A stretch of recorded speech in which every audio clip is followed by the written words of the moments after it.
Week 5 of the FF League. Empire State took on X-Men. Good friends, better enemies. Find out which Wise brother was more dominant. And in a championship rematch, Street Finest took on Terror Squad. Did Terror Squad finally get a win after last week's Outlaw defeat? Find out this and more on the Eff Zone.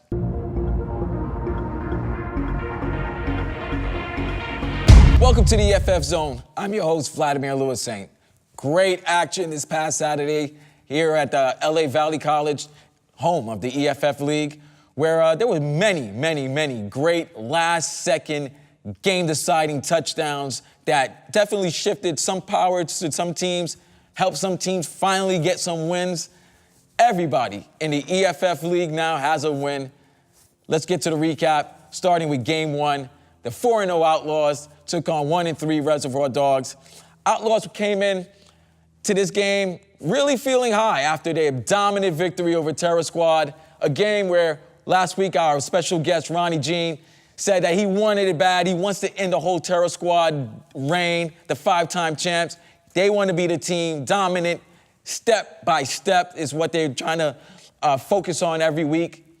Reservoir Dogs, pretty good team. They should have won last week against Mayhem. They suffered, that was a bad loss. They wanted to get that taste out of their mouth. They were going against Outlaws. They were a big-time underdogs. And their only chance was probably if Outlaws came in, feeling pretty high on themselves, taking it for granted. That didn't happen. Outlaws dominated from the jump. Give their quarterback credit. D. Ward, the quarterback that they say is going to lead them to the championship.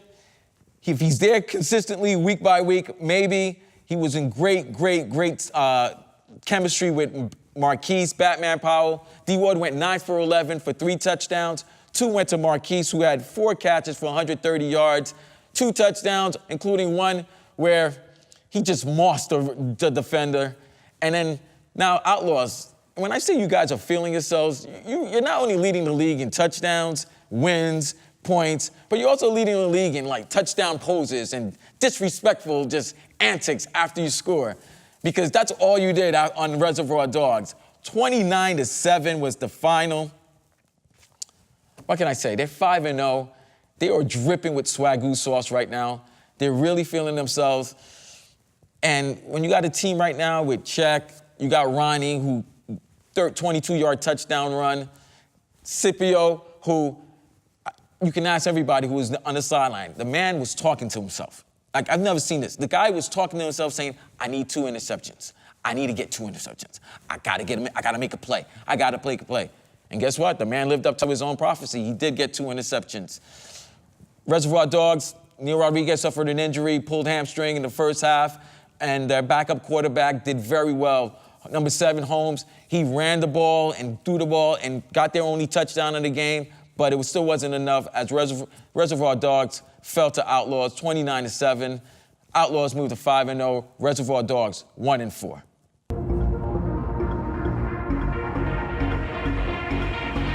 Game 2 of Week 5. I would say if you were a wrestling fan, this would be a great pay-per-view where you call it, great friends, better enemies, as X-Men took on Empire State.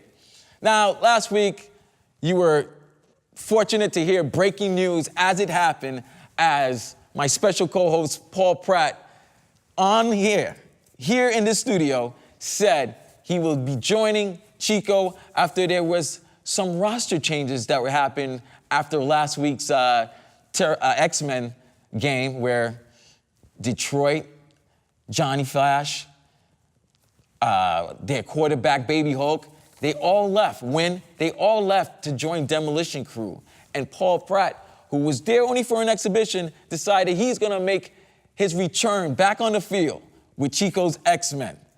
A lot of trash talk on the Facebook page in the EFF League, where Tracy Dukes, captain of the Empire State, said this would be the perfect opportunity to take on X-Men as they're going through the roster changes. They're in flux.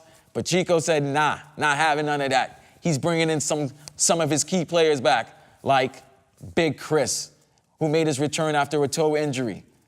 D. Wade came back to play tight end, and he was a force. Game was a back-and-forth affair. X-Men jumped out to an early lead. Chico hit Mr. James, Mike James, with a 55-yard touchdown, 2-point conversion good, 8-0.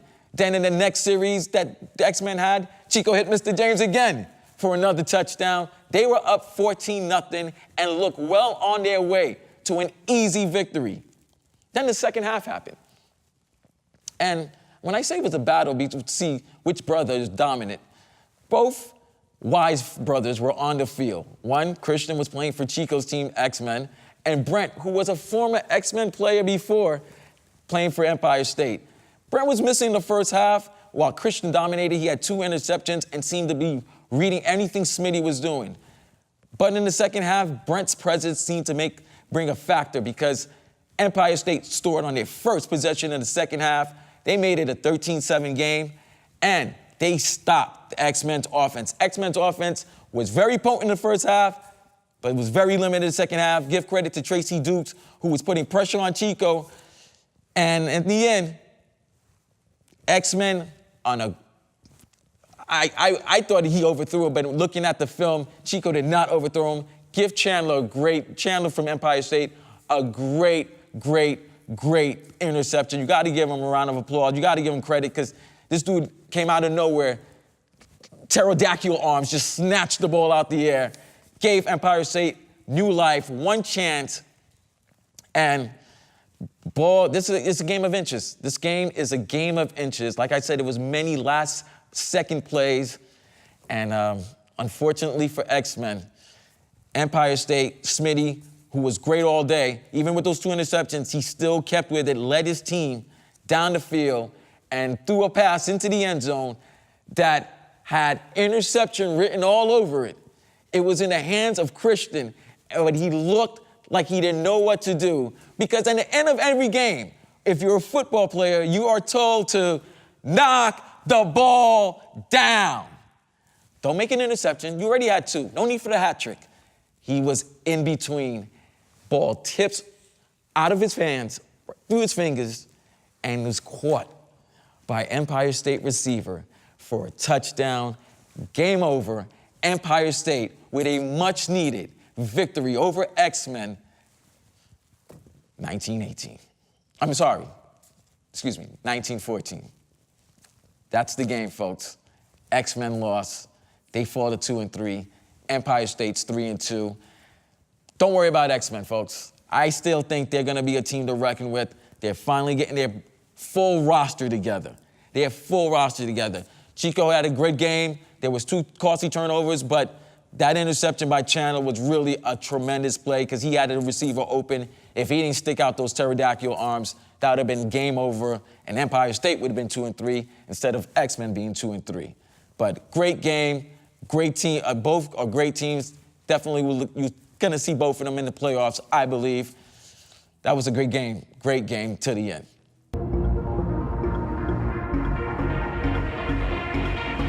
Game 3 of Week 5 was last season's championship rematch as Street Finest took on Terror Squad.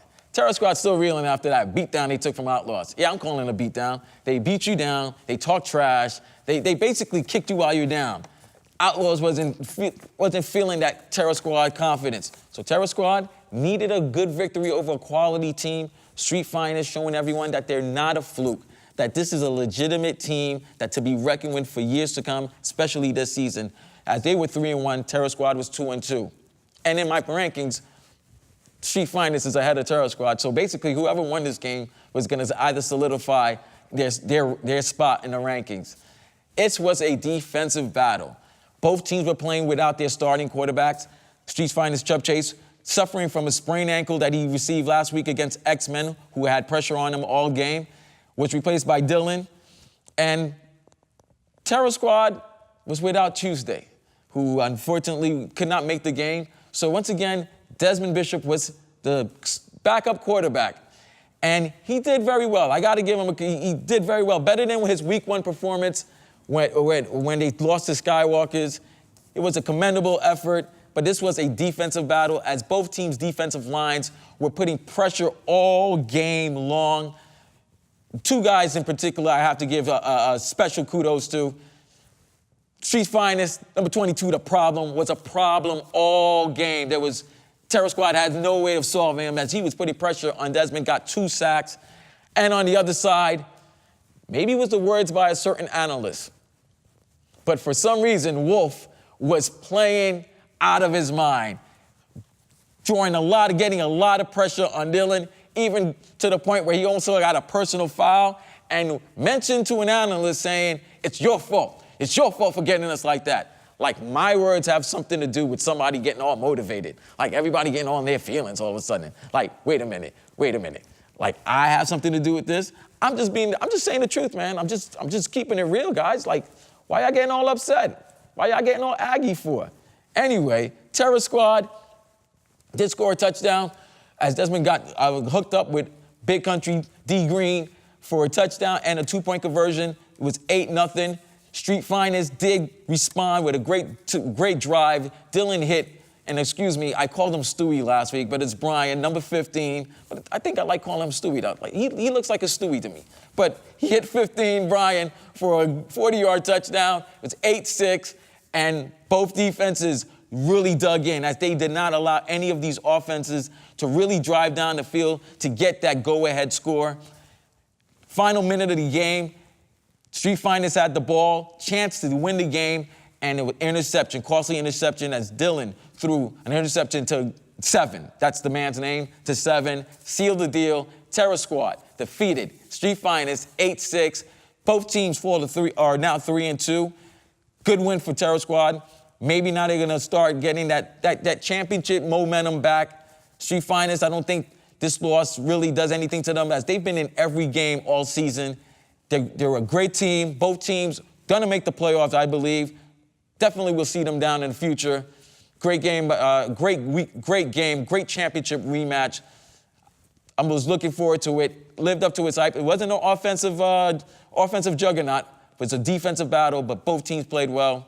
8-6 Terror Squad, 3-2 records, both teams.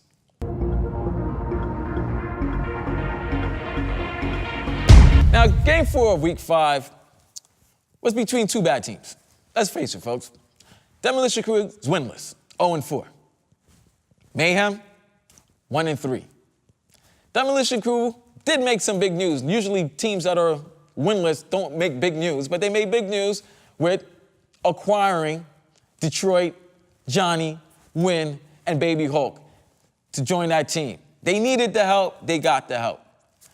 I don't know. We're still trying to decipher, trying to break this down, the ramifications of Detroit and those guys leaving XMen. Is it a better move? XMen, a quality squad. Demolition Crew still have a lot to show. Mayhem, on the other hand, have been very, very consistent these past 2 weeks. A team that if you don't take them seriously, they can give you a scare and might pull off an upset. They've lost last-second games to XMen on a Detroit kickoff return for a touchdown. They lost another close game in week 4. So this was going to be a competitive game because both teams were very similar.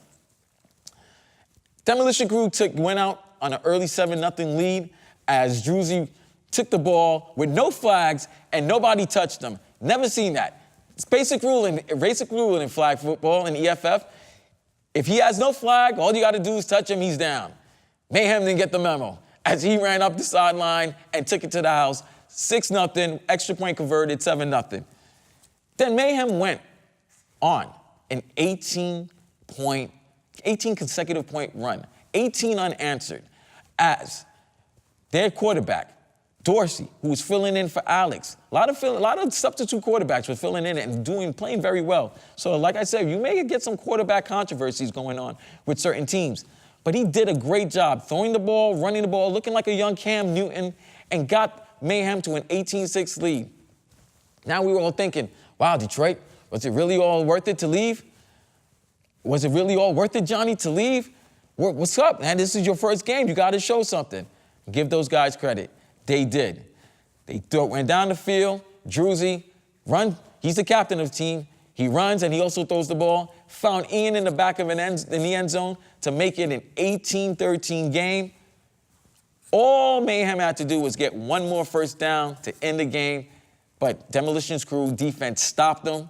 And in the final drive of the game, Baby Hulk finds Johnny Flash, back of the end zone, touchdown, game over. Demolition crew, give them a clap. Hey, clap for them, folks. Hey, hey, hey. They got to win, folks. They win. They're not winless anymore. Everybody's got to win in the show. Oh, look at that. Even the staff is all happy. Look at that. No, crickets. Nobody cares. But no, give Demolition crew credit. They won 19-18, and after the game, I got the chance to talk to their new players, and you could tell there's still maybe some slight animosity, still some ill feelings towards their previous teams. As I asked Johnny, how does he feel? He goes, who the F is Paul Pratt? I was like, damn, that's shots fired being there. Like, Paul Pratt, who did get burned by Brent on the touchdown. We're gonna talk about that in the future because when you come on the stage here, when you come in and on this desk and you call people out in this league, people's feelings get upset, man. People's pride, people really take this thing to heart. So Johnny didn't like the fact that Paul was calling him out, and he asked him who the F is Paul Pratt. Talked to Detroit. Detroit said, it's great when a defense can make a last stand like that. I don't know if that was a shot fired at XMen for not being able to knock the ball down against Empire State. But the real shots fired was by Baby Hulk when he says, that's what happens when you have your great players playing. I don't know what he's talking about. I don't know if he's trying to say that he was a good player and should have been playing on his previous team. But you know what? Can't cry over spilled milk, folks. Move on. It's over now. You get a chance to play XMen in the future. But be happy with this win. Your first victory of the season. Mayhem. You can't lose to teams like that if you're trying to make to a playoff push. You don't want to be the first victim to a team that's been winless. And you were. Both teams are now 1-4. Demolition crew with their first victory of the season.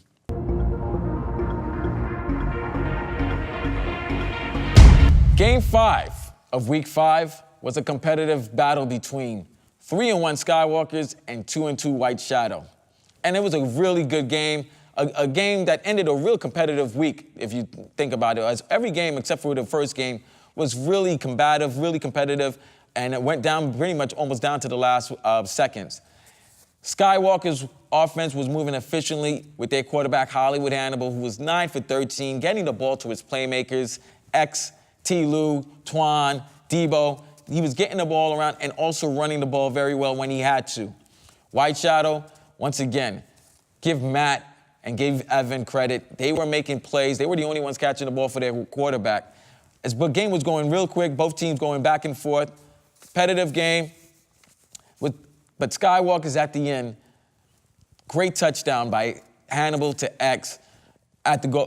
Just reached out for the ball and made it and got over the goal line. Touchdown on their final drive. Made it 19-12. White Shadow with a chance to tie the game and go for 2 to win the game.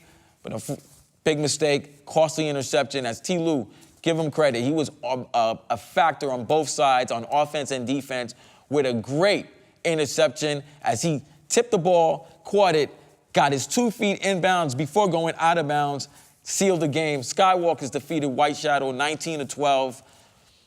Gotta give Skywalkers credit. Now, I got on them because they piss me off at times.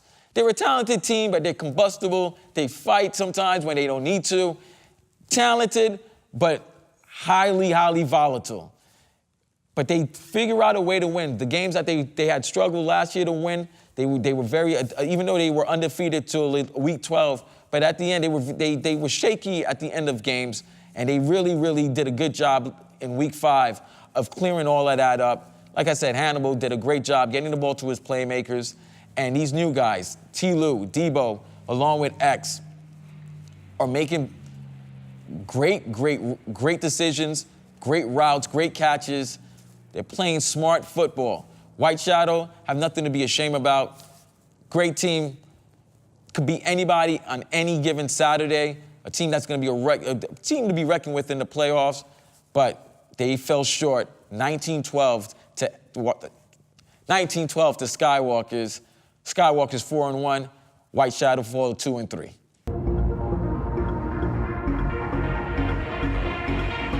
With a great Week 5 action all done. Now we can get to the second release of the power rankings, the EFFL power rankings. And we have a 3-way tie at number 10.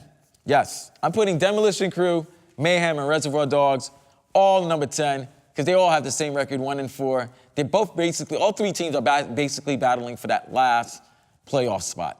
So they all fall in the same category. Number 7 is XMen, 2-3.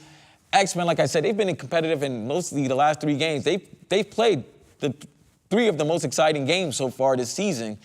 They've won 1, they've lost 2, but their team is gelling together now. We'll see what's going on.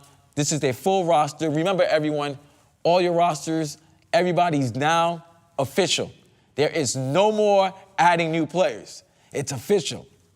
After week 6, no more new players, and your names will be on jerseys, or else points will be taken or given to your opposing teams. Everybody knows that. This is a rule that's been put in, so I don't want to hear anything. Don't go to the commish. Don't go to the officials. You know the rules. No more adding players after this week. But XMen will gel their players together. I feel like it's their MO. They struggle in the first half of the season, and then they go on a winning streak, and then might be a team that possibly could put a scare on many dominant teams or top upper-level teams in the playoffs. Number 6, White Shadow. White Shadow falls 2-3 after they lost to Skywalkers. But Skywalkers is no day in the park, man. I'm sorry, White Shadow's no day in the park. Excuse me. White Shadow's no day in the park. 2-3, but I think they're going to have some quality wins coming up. They have a little easy part of the schedule coming. Be careful with White Shadow. They're going to be a force to be reckoned with. Number 5, Empire State. Tracy, you needed that win. You got that win. Let's see if that win propels you to a good winning streak and get you guys to a more consistent level of play. The offense will look better than it did the previous 2 weeks, and that defense, the foundation of the team, has playing lights out and continues to play lights out. And maybe that addition of you on the offensive line to help Smitty, to give him some time, because in that second half, he did have time to make some throws, got it to his playmakers, Brent, and that's propelled you to the victory. But right now, you're number 5 in the power rankings where you were last week. Little change in 4-3. By virtue of their victory over Street Finest, Terror Squad now moves to number 3. Street Finest is number 4. It is what it is, folks. You know, if you lose to a team and you have the same record, that team is ahead of you. Terror Squad's 3-2. Street Finest, you're 3-2, but you're number 5. You're number 4. Terror Squad's number 3. And the top 2 teams hasn't changed from last week. Number 2, Skywalkers, they're 4-1.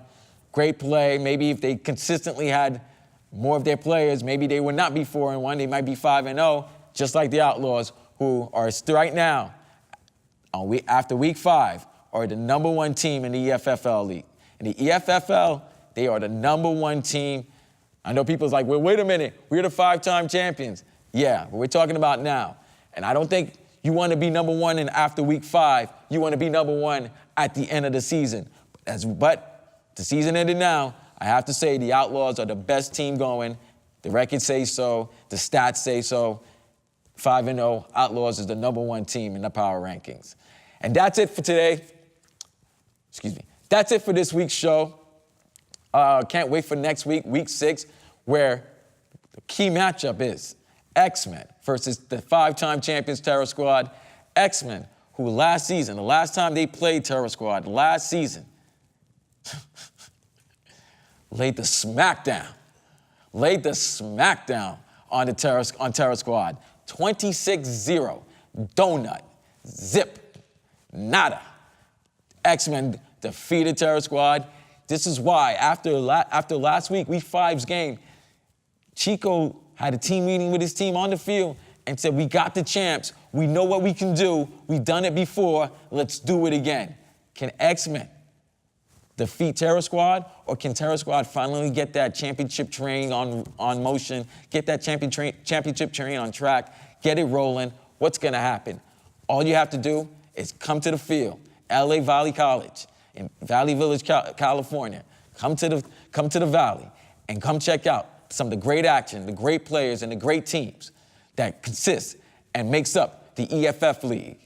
I'm your host, Vladimir Lussaint. Thank you for joining us. You were watching the EFF Zone.